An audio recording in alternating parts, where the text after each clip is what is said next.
Good evening, everyone, and thank you for joining us for tonight's educational event with SkinCeuticals. My name is Ashley with RBC Consultants.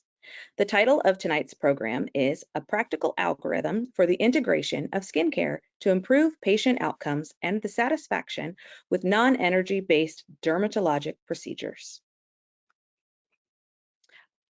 As speakers this evening, we will have Dr. Ted Lane, Dr. Diane Davis, and Dr. Sonia Abdullah. We would like to thank our supporter this evening, SkinCeuticals, for making this educational event possible. A couple of logistic tips before we begin. If you're having issues hearing the webinar, you can listen to the presentation using your telephone. Just select phone call in the audio pane and the dial-in information will be displayed. If you're having technical issues or if you would like to submit a question to our faculty, please submit your questions in the question pane on the right-hand side of your screen. At the end of the webinar, a survey will pop up in your browser and it will also be emailed to you within 1 to 2 days. We would greatly appreciate it if you could fill in this short survey. And finally, within 1 to 2 days of the webinar, you will receive a certificate of attendance and the recording of this session, and they will both be emailed to you. As a reminder, you can put your questions in that question pane on the right-hand side of your screen, and we will have a live Q&A session at the end of the webinar. So without further ado, I'd like to pass the floor virtually to Dr. Lane. Okay, thank you so much. Let me make sure I've got control. I do. I'm Ted Lane. I'm a dermatologist. I run a skincare conference. I run a podcast. And I get to work with SkinCeuticals and L'Oreal, and I'm just so happy to be here today. So first question. Which of the following is clinically validated to accelerate healing and increase collagen after an ablative laser procedure? Is it glycolic acid wash? And I'm talking about immediately after a ablative laser procedure. Glycolic acid wash? Is it retinol, a moisturizing ointment, an antioxidant blend, a vitamin C and ferulic acid, or mineral sunscreens?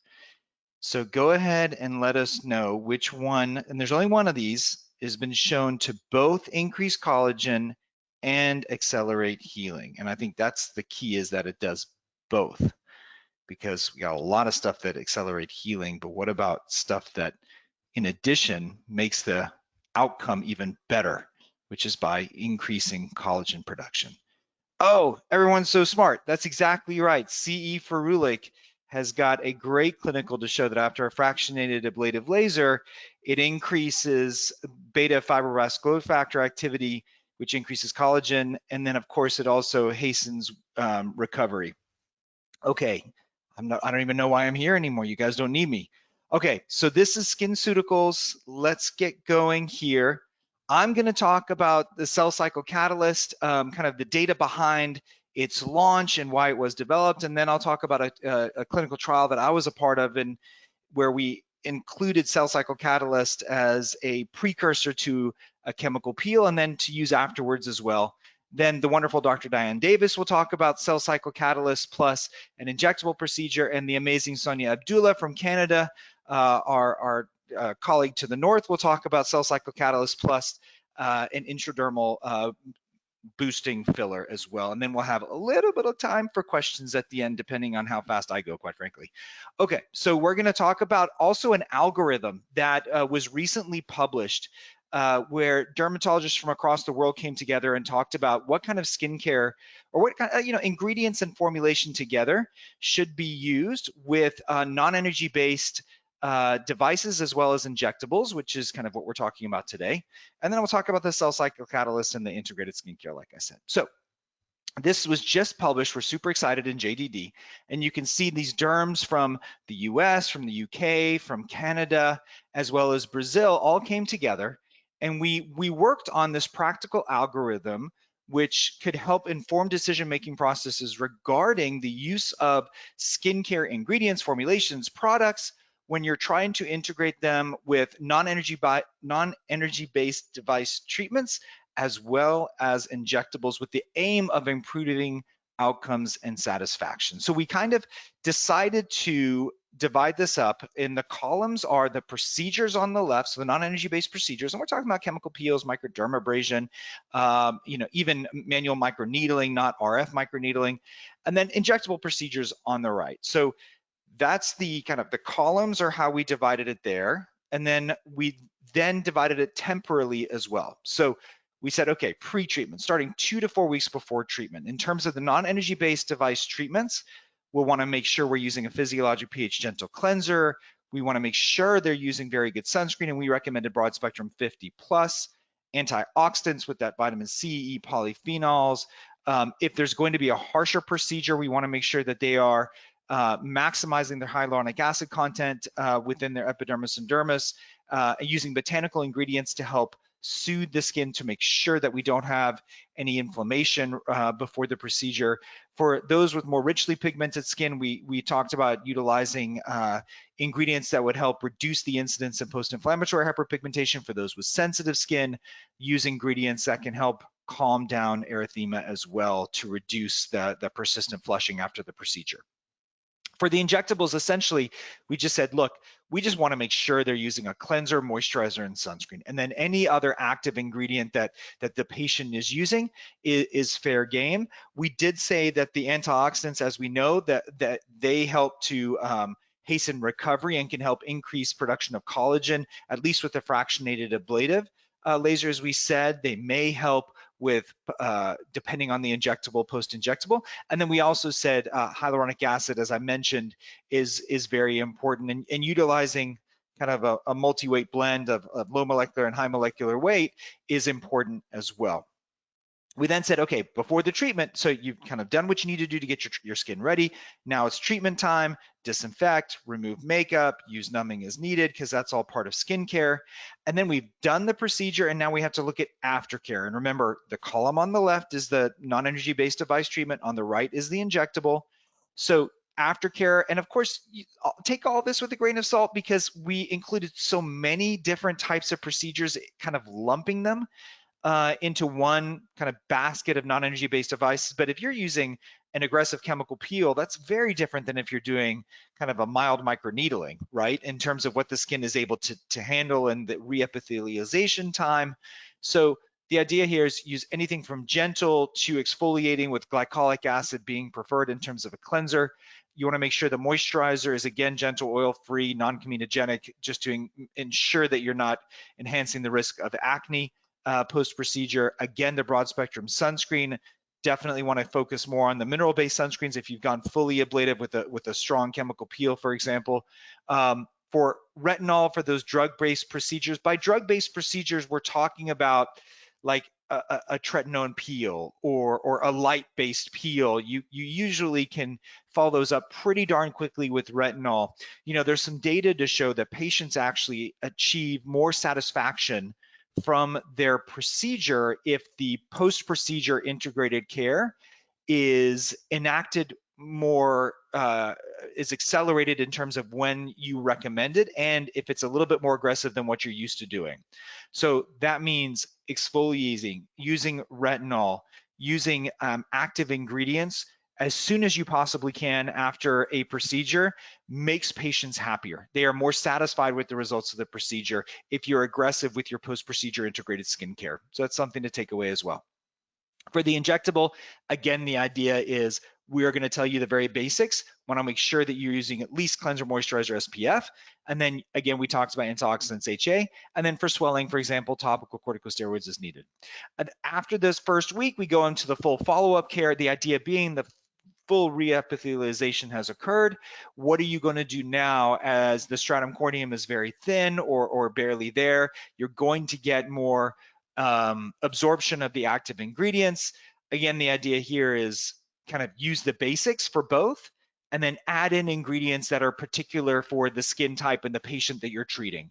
So cleanse, moisturize, sunscreen for both. The idea being now, like, go after it. You know, add the retinol, add your peptides, add your lightening and brightening ingredients. Just go after it so that you're able to kind of take advantage of what you've done with the procedure and really enhance outcomes and increase patient satisfaction. So preparing the skin, like I said, is very important, and we kind of included that in the algorithm. We didn't have the cell cycle catalyst, though, to really talk about that, right? And what the cell cycle catalyst does is, as a very gentle blend of multiple acids, it can help reduce the layer of the stratum corneum. It helps to accelerate skin turnover as well. That's the cell cycle catalyst. It enhances the cell cycle. And the idea being, you've got to use something that can hasten that turnover, can thin the stratum corneum, but not be irritating, doesn't compromise the barrier. And that's actually really difficult to do if you're looking across the different skin types and skin tones as well. And so the way to do that now, we were kind of relying on glycolic acid by itself, or any kind of acid, alpha or beta hydroxy acid. We were relying on retinoids. But now you got the cell cycle catalyst, which is purposeful in its preparation in terms of the integration of ingredients to truly exfoliate without causing inflammation or damaging the barrier, so that you can use it as integrated skincare across patient types and not worried, okay? Because we know that when skin is unprepared, peels and lasers have to go through microns of epidermal debris, which can hinder their efficacy. That's the idea here. So what is the idea with the cell cycle catalyst? Here we have it. We want to eliminate the dead cells. You can see the photoprotected skin and the photoexposed skin. You can look at the epidermis and the photoprotected skin, how architecturally ordered it is versus the disorder, the jumbling of the keratinocytes in the photoexposed skin. You can see the elastin and the collagen in the dermis is kind of well structured as well. In the photoexposed skin, we have fragmentation of both, and it's that mess of a dermal matrix that we have to try and repair. You can see the stratum corneum at the very top. It's thin on the in photoprotected skin. On the right, in photoexposed, it's thicker and thinner. It's variable across the skin surface, which makes a procedure much more difficult to be uniform as well when you have that kind of changes associated with photoexposed skin. So we need our product, our integrated skincare, to move from photoexposed to photoprotected if we're looking at it at the cellular level. And we have some data to show that we can do that. Activate new cells as well. If we're asking the cell cycle to be accelerated, we have to activate cell proliferation, and we can do that by giving cells the energy they need to do that. So NAD plus is that's the energy for cells, right? That is the gas to the engine. That's what the mitochondria use as the engine of the cells. You can see that over time with age, the amount of energy that our cells have decrease. And so we need to start giving if we're asking someone with lower NAD plus to do more, we have to give them the NAD plus if they're gonna actually be able to do what we're asking them to do. And so we have to think about that with cell cycle catalysts as well. How do we do that with this product? Okay, so let me go through this real quick. So it's the first step to peel and activate new cell proliferation. We're gonna talk about this 8-week data in the trial as well. But this is what it has. The 7.7% multi-acid blend to help exfoliate, to enhance cell turnover, to minimize that stratum corneum layer, and that 1% taurine to try and increase NAD plus so that we are giving the cells what they need in order to proliferate and accelerate that turnover as well. The blend is comprised of multiple acids, some alpha hydroxy, some beta hydroxy, of multiple molecular weights. We know that there's that magical 500 kilodalton weight below which molecules can penetrate the skin, above which it essentially lays on top of the skin. And indeed, we have phytic acid at 660, which is not going to penetrate, but it helps to a very superficial exfoliation, which will allow the others to penetrate a little bit more deeply, and you can read what's available there. I mean, mandelic acid is something that's kind of becoming, having a resurgence in skincare. We know about salicylic. Lactic acid's a super interesting compound because below 5%, it's acting actually as a humectant, along with being a mild acid. And then you've got the real workhorse of this blend, which is the 2.5% glycolic acid, doing a lot of the heavy lifting in terms of allowing those corneocytes to separate and slough off as an exfoliating ingredient.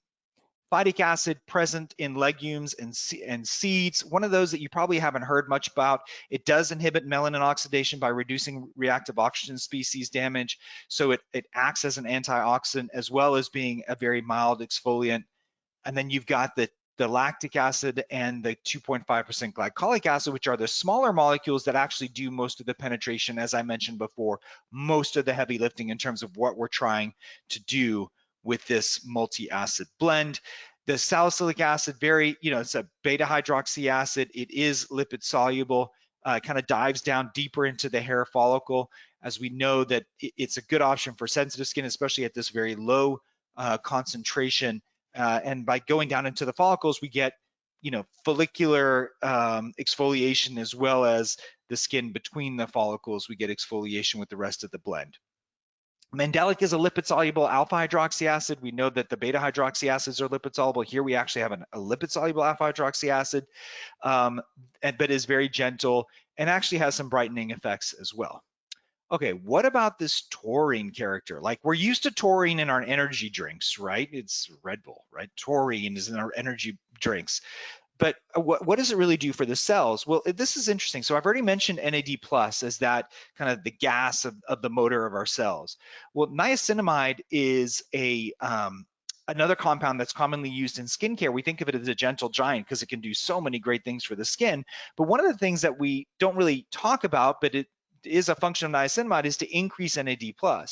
You can see in that little graph that 0.05% of taurine is essentially equivalent to 0.2% of niacinamide. So it gives you an idea of how powerful taurine is to increase that energy that our cells need.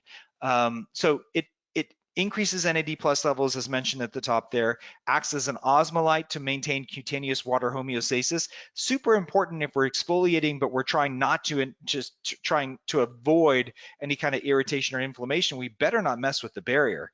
And so we have to maintain cutaneous homeostasis to ensure that we have a good hydration gradient that allows us to exfoliate appropriately. That hydration gradient is super important because we don't want that clumping of cells, which is the scale. We want to make sure the cells are not clumped. They exfoliate individually, which allows us to avoid the scale, and we get that through that gradient of hydration. And so having an osmolyte in there to maintain that gradient is super important. And of course, it stimulates skin barrier renewal through transglutaminase 3 enzymatic activity as well. Okay, so catalysts can be used. At-home usage can be used year-round. There's great data to show that you can include catalyst in any kind of skincare regimen, and it essentially makes everything around it better. It's that one ingredient that, while on its own, it does have effect, and you can see their monotherapy there at 21% fine line after 8 weeks of use, 16% discoloration. Nothing that kind of knocks your socks off as a one ingredient, as a one product monotherapy. But what it does is by doing this gentle exfoliation, it allows all the other products to be better. So you can include it in your regimen with CE ferulic, with discoloration defense, with triple lipid, your regimen with retinols. Maybe you do cell cycle catalyst Monday through Friday and the glycolic acid overnight on the weekends, for example. It just allows you to enhance the efficacy of all the other products by doing this gentle exfoliation. Or you could say, you know what, I'm going to use it on every patient that I have, because I know it's gentle enough that my rosacea patients to my sebaceous thick skin patients, they will all tolerate this. And we know that it makes procedures more even, and the skin is much more receptive to the procedure. So SkinCeuticals took this product through the SkinCeuticals boot camp of clinical efficacy training, right? So we showing safety, skin cell turnover, efficacy, amplification of results, and then the integrated skincare. In terms of, it's called cell cycle catalyst, so we better be able to show you that it actually catalyzes a cell cycle, that it amplifies it, accelerates it. And we are showing you here through this dansyl chloride test that it does. It reduces the cell cycle, or the cell turnover cycle, from about 3 weeks to about 18 days, right? So we're dropping about 15% of time in terms of the amount of time required for the cell cycling, which kind of adds up if you think about it. So that's really great. We're showing you right here that we are accelerating the cell cycle. Here we're showing you that data from the study: 78 females, Fitzpatrick skin types 1 through 6. 40 of these subjects have mild to moderate acne, PIE or acne marks, let's just say, PIE or PIH. Again, catalyst once a day in the evening with a moisturizer, otherwise a gentle cleanser and sunscreen.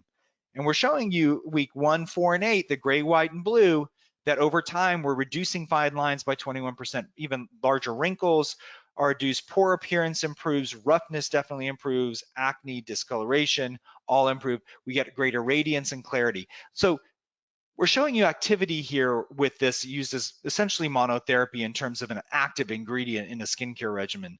But again, not meant to knock your socks off here, folks, right? This isn't really how you're going to use this, most likely. You're going to use it in conjunction with other products to make them better or to get the skin prepared for a procedure. This is before and afters in that trial. Above average radiance improvement. I love that SkinCeuticals shows you that. And then average fine lines and wrinkles. And if you look at that forehead, we absolutely can see it. But you can see the overall brightening of the skin between baseline and week 8 as well. And the number of lentigos, those superficial macular hyperpigmentation is improving as well with this mild exfoliating blend. Different skin types here. We're showing you average wrinkles and radiant improvement on the left, above average radiance and discoloration on the right. So I ran the trial with the peel. We had patients of all different skin types, and I have to tell you, this product works equally well. If we're talking about the amount of pigment in the skin, if we're talking about the sensitivity of the skin, you can cut it across all these different ways of kind of how you categorize skin. It doesn't really matter. It works really well. And we even see here, baseline versus week 8 on the left, the erythema, the redness on the cheeks actually improves with the exfoliator, which doesn't make a lot of sense, right? Why would we improve inflammation or erythema if we're exfoliating the skin? And I think it's because, as I mentioned, it's a very purposeful integration of different ingredients that work together to ensure that we get mild exfoliation without impairing the barrier as well. Consumers liked it. It's always important for us to show results that actually translate to consumer appreciation, right? And this is week 1 versus week 8, 80% to 85% more glowing, improved, younger, healthier, smoother. Overall satisfaction of the product was more than 9 out of 10. So really nice with monotherapy that we're seeing that kind of results. This is hydration. This is on 29 subjects. This was on the forearm. We always use the inside of the forearm for these kinds of things because it's a sun protected area that tends to where there's a uniformity of the skin in terms of how it's going to perform because it's been protected with the sun for pretty much the whole life. So it makes sense to do this on the forearm. This is corneometry measurements, which is measurement of hydration, okay? And this is kind of unusual, but we are using an exfoliating ingredient that increases hydration. Usually when you exfoliate, you have increased transepidermal water loss, right? So you would decrease hydration, but here we're showing an increase on hydration. As I mentioned, lactic acid is working as a humectant.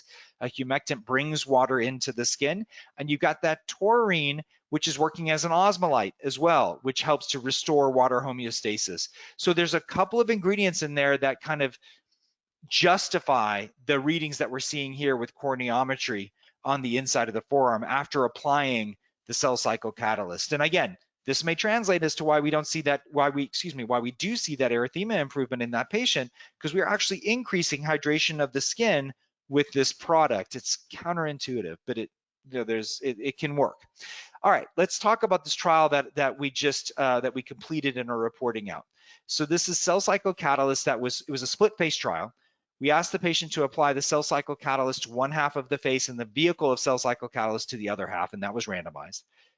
They did that daily for a couple of weeks. Then we did a peel. For Fitzpatrick skin types 1 through 4, we did a TCA, the Smart TCA peel from SkinCeuticals, which is a wonderful peel. And for the 5 and 6, we did a mild glycolic peel, okay, just to ensure that we didn't cause any PIH. It was a mild glycolic peel for the more richly pigmented skin, a more aggressive TCA peel for skin types 1 through 4, and we assessed all these different metrics of skin quality throughout the treatment. In terms of skin types, we did a great job. I'm very happy to say that we did a great job at recruiting all different skin types because it was really important for this trial to show the efficacy in all different skin types, and we were able to do that.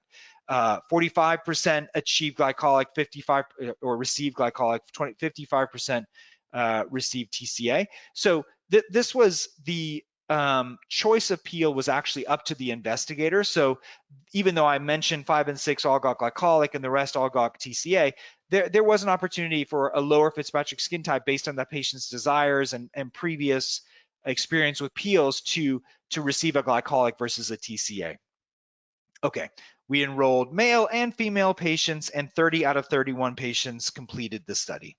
Okay, so this is, look, we measured lots of different metrics, okay, but this is dark spot intensity. Remember, they use the catalyst or the on one side of the face, the vehicle on the other side of the face for 2 weeks. And so we're showing you vehicle and catalyst because one half had vehicle, one half had catalyst, okay? And essentially the vehicle didn't do much in terms of dark spot intensity improvement, but you could see what catalyst did. And this is interesting because it kind of matches with what we saw in the monotherapy trial of the 75 adult females, right? Where we saw about an improvement. I can't remember exactly, but it was this kind of improvement in dark spot intensity. So that's great. What gives us confidence in this data that we're seeing replication between different trials. And that is there's statistical significance between the catalyst and the vehicle here, okay? Now, you do a chemical peel and you're essentially, doing a chemical peel over the entire face. I'm not surprised that we don't see statistical significance between the catalyst and the vehicle after a chemical peel. I mean, that's kind of doing much more than this mild exfoliating will do by itself. But numerically, we see a difference, and we see a consistent trend that the catalyst outperformed the vehicle with dark spot intensity. And this is, guys, think about like a TCA peel and what that's going to do for dark spot over the entire face versus this mild exfoliator by itself. And so it's impressive that we see consistently a trend of consistently separating the active versus the vehicle even after we do an aggressive chemical peel at day 14. So this tells you that, wow, this blend is actually doing something for the pigment. What about skin tone evenness? Same deal, okay? Day 14, we do the peel, and we see consistently that the catalyst outperforms a vehicle numerically, if not statistically. Small number of patients, 30 patients. It's going to be difficult with this number of patients to see statistical significance. We see that at day 7 with skin tone evenness, but otherwise, numerically, we do see a trend that we are enhancing the efficacy of the peel with the cell cycle catalyst. And this to me is impressive as heck because we actually see statistical significance between the two at day 35 for smoothness, okay? Now, if you do a chemical peel, right, what's the one thing that pretty much everybody gets from a chemical peel is that glow, that the way that the light shines off the skin because it's smooth. You've removed a lot of the stratum corneum. So to get actual significance between the active versus the vehicle at day 35 after a peel, it just shows you that we are enhancing that skin turnover. We're exfoliating more and more so that we are getting a reduction in the stratum corneum. We are not allowing the corneocytes to clump and lead to that tactile feeling of graininess. And the cell cycle catalyst is doing exactly what it's supposed to do. So I just love that. In smoothness in particular, we get statistical significance there. All right, so what about tolerance, okay? There was no significant difference in objective tolerance pre-peel or post-peel between the cell cycle catalyst when compared to the vehicle. Now, they used it daily up until the peel. We saw them 5 to 7 days after the peel and then restarted cell cycle catalyst as quickly as we thought it possible based on what I just said previously. So it was important for me to restart that cell cycle catalyst quickly. And even if we were aggressive with when we restarted it, no difference in subjective or objective tolerance. Okay, quickly, let's get to some different photos. Baseline versus pre-procedure day 7, the vehicle on the top, the cell cycle catalyst on the bottom. You can see the vehicle actually with some aggressive sunscreen has helped a little bit of the pigmentation there. But what's interesting on the bottom, you could see that melasma, that patchy pigmentation on the cheek actually lightens with the use of cell cycle catalyst. This is well before the peel. This is 7 days, guys. And here we're doing baseline pre-procedure day 14 vehicle versus cell cycle catalyst. I think what you'll see is not much difference in the vehicle, not surprising. Cell cycle catalyst, the number of those kind of superficial lentigos has gone down by at least 50%. So we are absolutely seeing the effect of that cell cycle catalyst on that superficial pigmentation, the dark spot intensity number, and overall pigmentation value. Smoothness here, we're showing you kind of vehicle to post-procedure day 35. They've had a peel, most likely a TCA peel. And then the baseline cell cycle catalyst, you can see, first of all, that pigmentation. I think this is a great justification of the improvement in pigmentation there on the cheek. And then the skin, tactile smoothness as you felt the skin, it just look, it actually kind of, you can see it too. It looks and feels smoother, which is exactly what we saw in terms of statistical significance as well. So in summary, we get this enhancing, accelerating skin cell turnover and exfoliation in a very gentle manner, improvement in key aging parameters when used alone and as part of a skincare regimen. I didn't show you that data, but there is a trial where we just slotted in cell cycle catalyst to an existing skincare regimen and showed that it made it better. Like if you use it on half of your face with the cell cycle catalyst plus the skincare regimen, the existing skincare regimen to the other half of the face, when you add that cell cycle catalyst, it enhances the ability of the anti-aging regimen to achieve the improvement in skin quality in all different metrics. It's really amazing. Synergistic benefits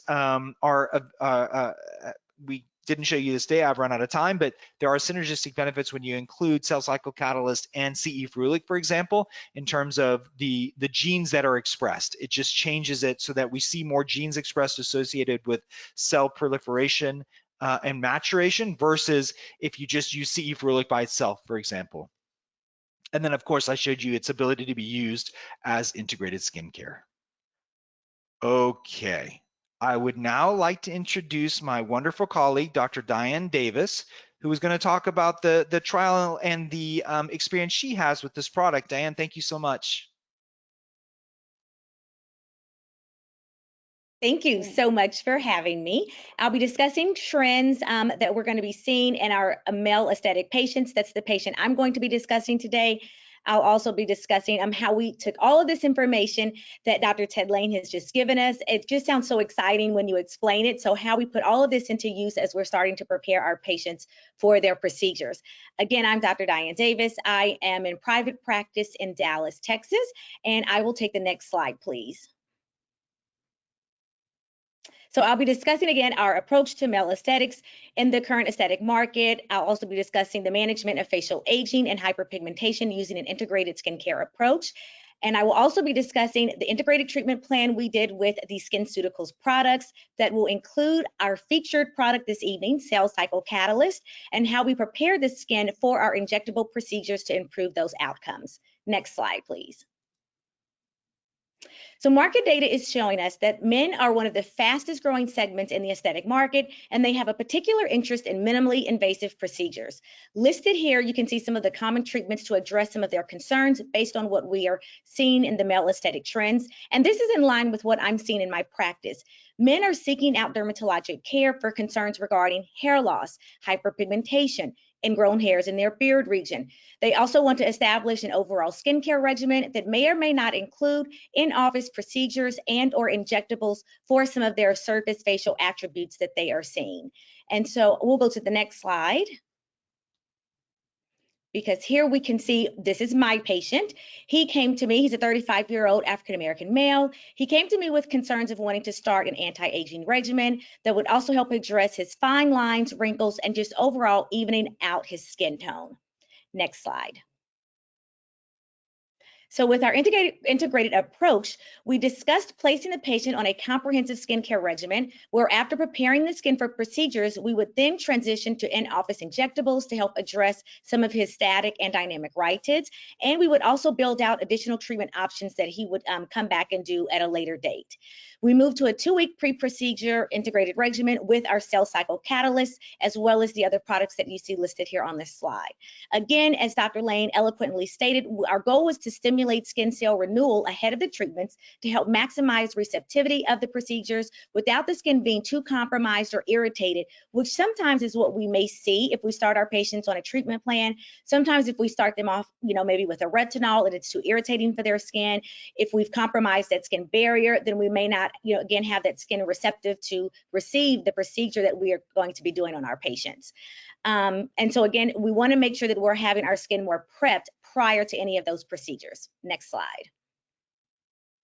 So I ended up doing just neuromodulator injectables for this patient. He was new to the aesthetic market or to aesthetic procedures, and he also wanted to really focus on the dynamic and his static rhytids. So we're going to look at some of those before and afters. So we'll go to the next picture. That's what it should be. Yes. So this is our patient pre-treatment with neuromodulators and then 2 weeks after. And so we can see we definitely got an improvement in not only the forehead lines, we also got improvement in also his frown lines and the glabellar complex. We'll take the next slide as well. And then you can also see here, we treated his crow's feet and we can see an improvement overall in those lines as well. And also just a little, and some improvement in that texture of the skin. We'll take the next slide as well, which shows the other side. Next slide.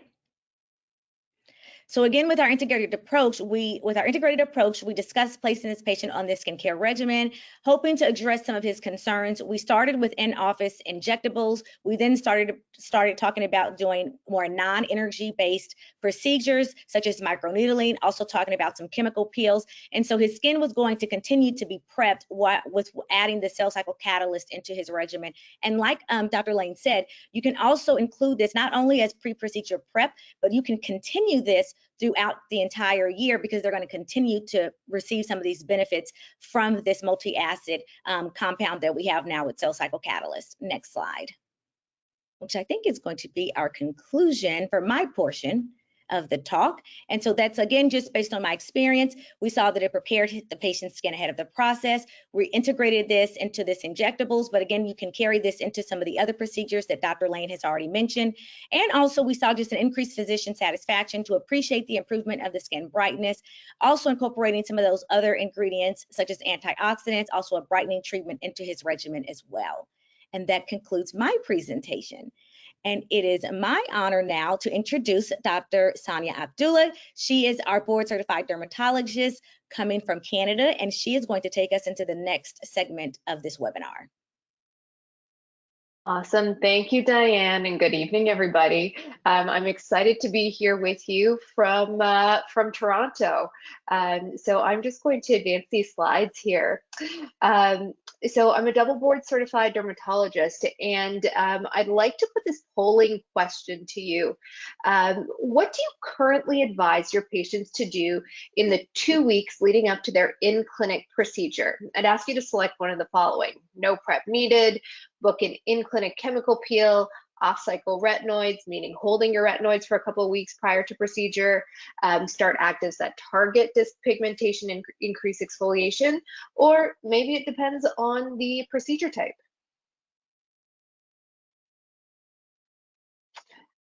And as we delve into peri-procedural skincare, I have to say that these are things that I've started to put more thought into.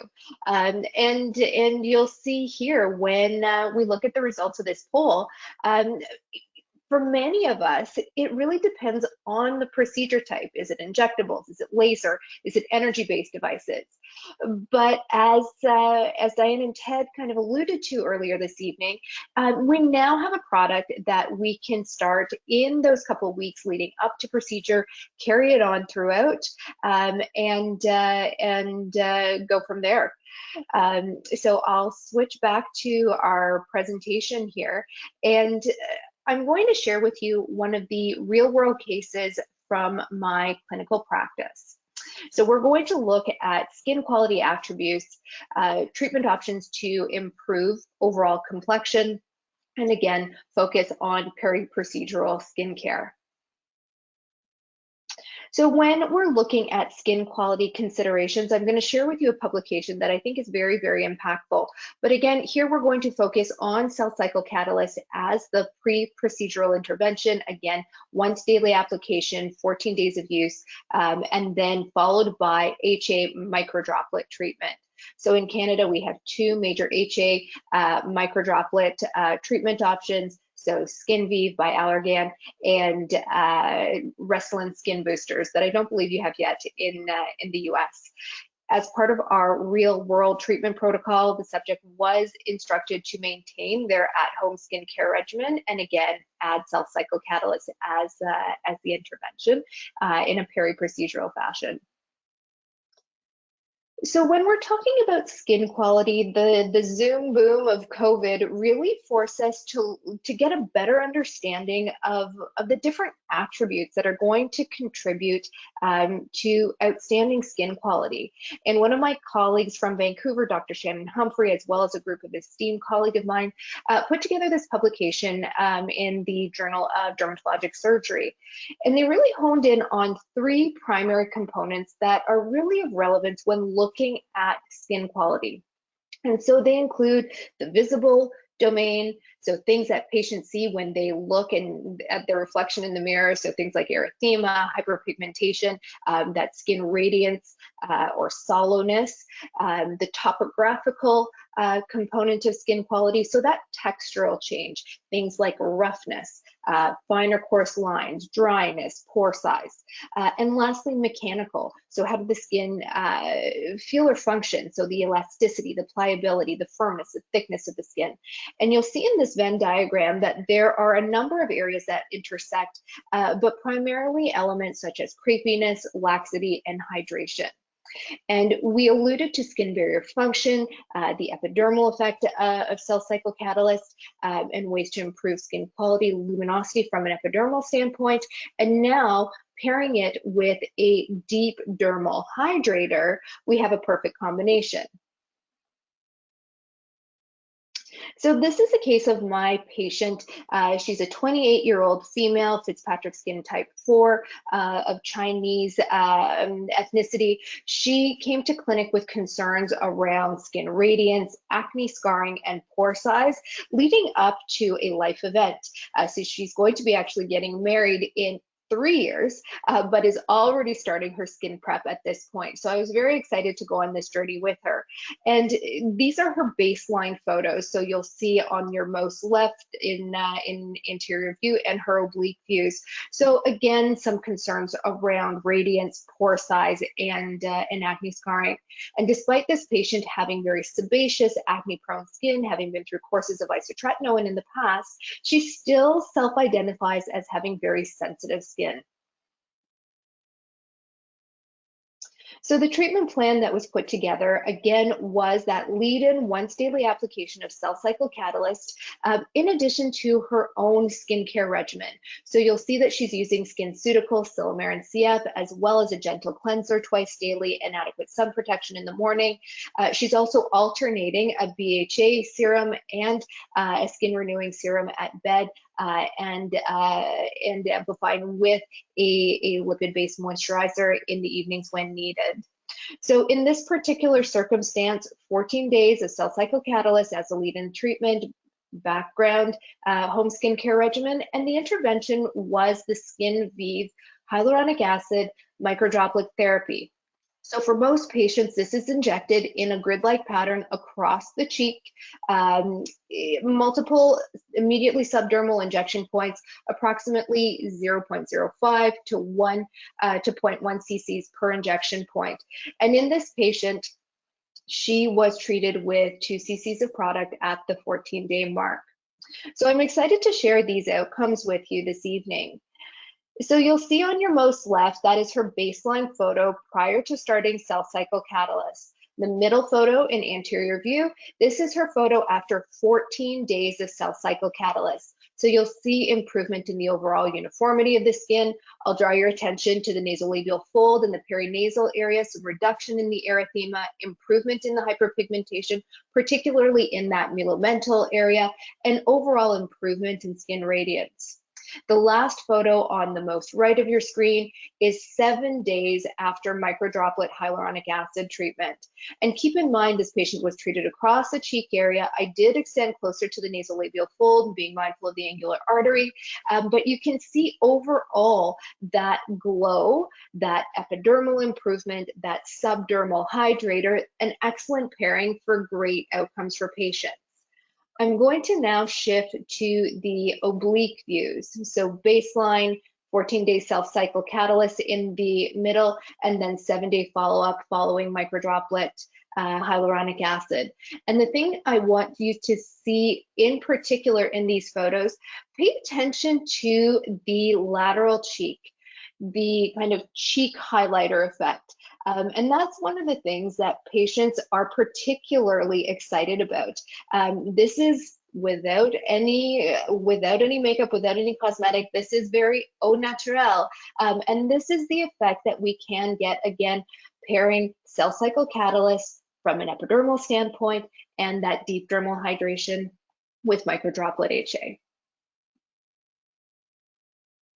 And this is a visual from the patient's left side, again in oblique view, baseline, treatment intervention at day 14 following cell cycle catalyst, and then 7 days post-procedure.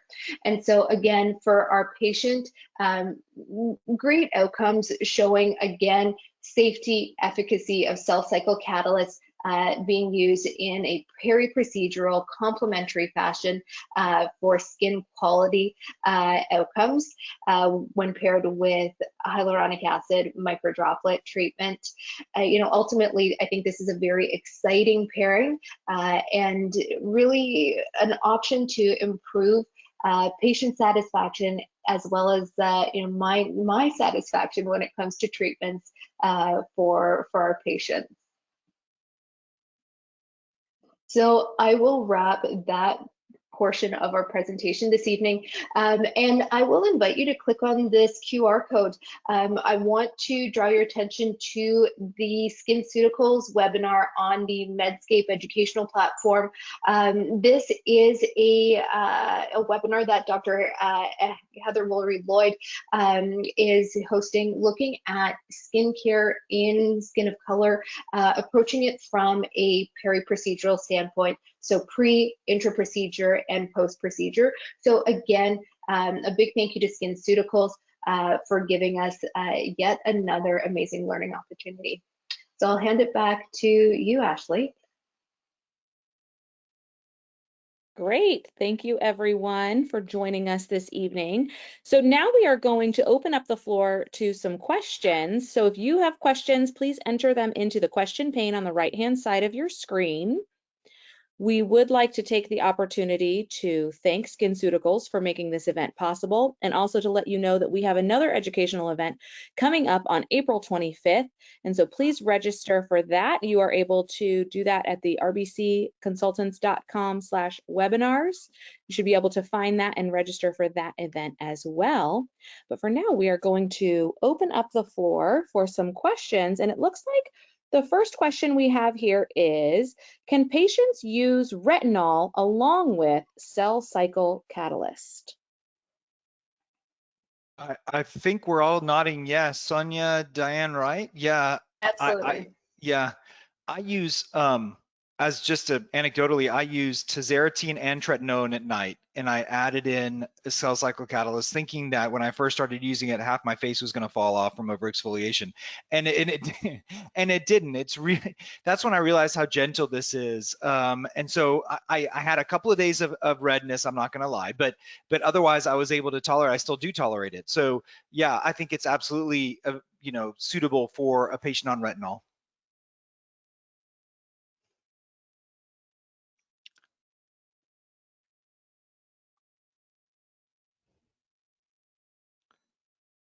Think there's other opportunities for us to really use this. I mentioned using it alongside the glycolic 10 overnight, guys. Have you? I love I mean, Sonia, your photos were unbelievable of the booster plus the cell cycle catalyst. I just love that idea of kind of getting that mild exfoliation and then adding it in right afterwards. I'm sure it was tolerated well, right? There wasn't any issue. There's no issue for this patient, and she is an acne-prone patient with sebaceous skin who self-identifies as still having sensitive skin, but did really well with this. And when she was previously using her at-home skincare, she was having to alternate some of her BHA retinol prep in the evening, and this was an easy add-on for her. So again, just kind of amplifying that home skincare and the effect of her in-office procedure. Yeah, and Diane, your photos of that gentleman were amazing as well. I mean, the post neurotoxin photos were great, but his skin quality was absolutely improving. Yes, and it's a friend of mine, and so he actually texted me after he started the regimen, and probably maybe about a week and a half after he started using the cell cycle catalyst, he was already telling me a difference that he could see. So I know, with some of the data you presented, we talked about even just, 7 days after incorporating that into the regimen, you were starting to see some of those benefits. And it does happen with cell cycle catalyst. Okay, I have one more question because Sonia, you mentioned this and I was hung up on this, but she knew 3 years before when she was going to get married. Like, Long explain that engagement. one. I mean, Long engagement. Listen, in certain cultures, it's one of those things. You make that commitment earlier on, and she is committed to her partner. She is committed to the process. But like there's a lot of prep that will go into these things, and that allows us to do our treatment planning. To get that kind of quick, early on kind of hook. Where patients are really they're really able to see these objective outcomes, and as we kind of move forward, I'm excited to see what else we're going to do for her. okay, I could just tell you that if I told my wife after we were getting engaged that it was going to be 30 years, I would have been kicked out. But that's amazing. I mean, what a blessing to have that much time, honestly, to achieve her goals. I mean, it really Yes. gives you so much optionality. Right. Yeah, That's a great head start. and I think for some of our younger patients, they really are very, very motivated, and elements like skin quality really resonate, and they're not necessarily looking at treating, wrinkles per se, but they do want to have great skin. Yeah. Do you think, Diane, I'm asking questions because I'm super interested now, and so I might as well. Diane, do you think, as a skin of color expert in particular, do you think that the skin quality metrics that Sonia talked about, that Shannon Humphrey's paper, which is an amazing paper, do you think they all apply equally to skin of color as they do to lighter skin tones? Like, is it a universal application of those, or do you think there are some that maybe are more weighted for skin of color?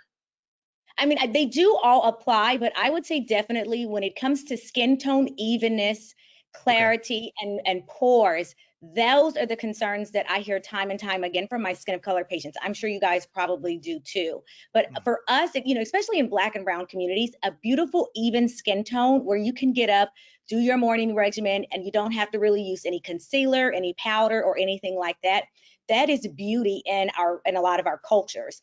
And so I think that for sure, when it comes to that skin tone and clarity, there will be a little bit more weight that you may see that your patients are putting an emphasis on.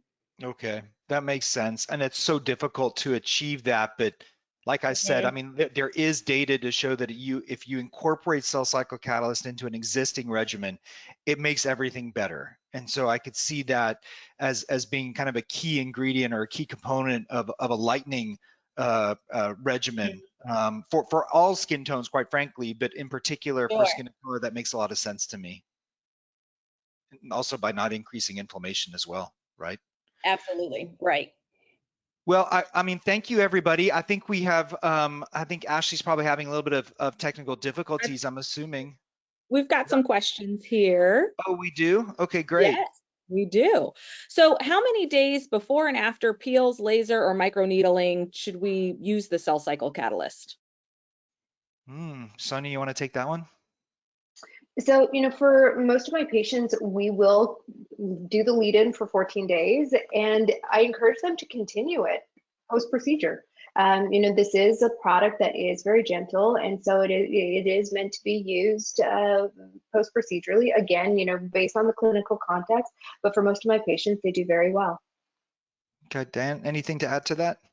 No, I would say I usually start 2 weeks, but I like to encourage them to just continue to use it because the benefits just keep coming.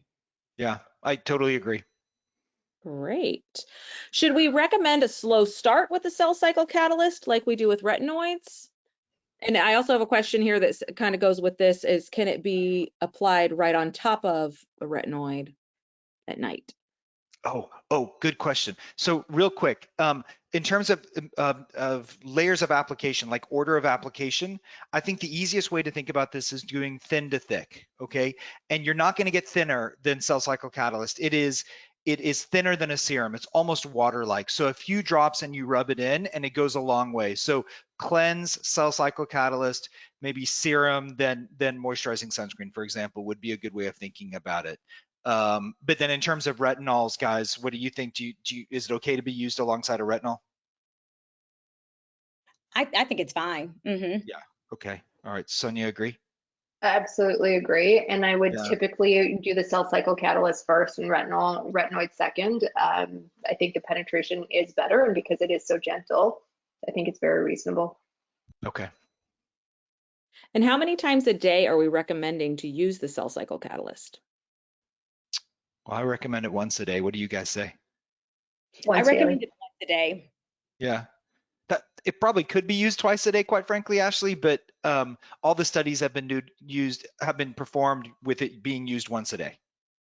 And if you have someone that's really motivated, I mean, if they're prepping for a procedure, maybe they start off twice a day, and then as you transition into their maintenance regimen, it could go down to once a day. It's a That's great another point. way to do it. Great. And then do we need to build skin tolerance when using the cell cycle catalyst? I have not noticed that based on the clinical trial that I just performed in my own use and with my patients, but have you guys noticed any change, any difference there?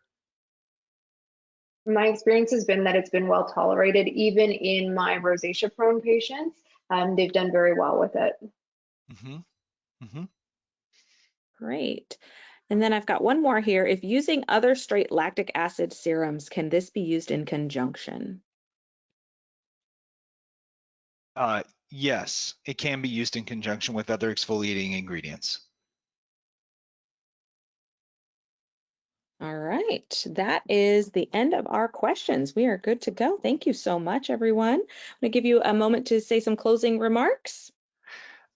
Diane, do you want to get started? Sure. And I mean, this was fun. I mean, I think if anything, I hope everyone, was able to take away some points about cell cycle catalyst. I get excited just talking about it because, we have something new from one of the brands that we know, we love, we trust, and it's going to just make overall our patients in-office procedures, treatments, peels, energy-based devices, non-energy-based devices, it's just going to give them so much more bang for their buck. So it is a win-win with cell cycle catalyst. What do you think, I Sonia? love that. I love that, Yeah. Diane. I think that's such a great such great enthusiasm and motivation, and I totally agree. And I'm really excited as we integrate it further into our practice, ways that we're going to use it for all of our procedures, whether it's non-ablative fractionated laser resurfacing, energy-based devices, and peel. So lots more to come. So stay tuned.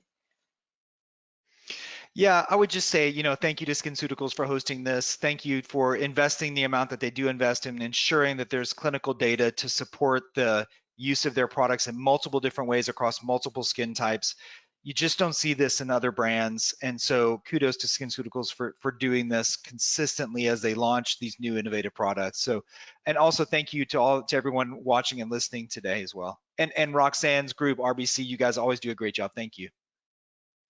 Well, thank you, everyone, and thank you to our wonderful speakers, and we look forward to seeing everyone at our next educational event.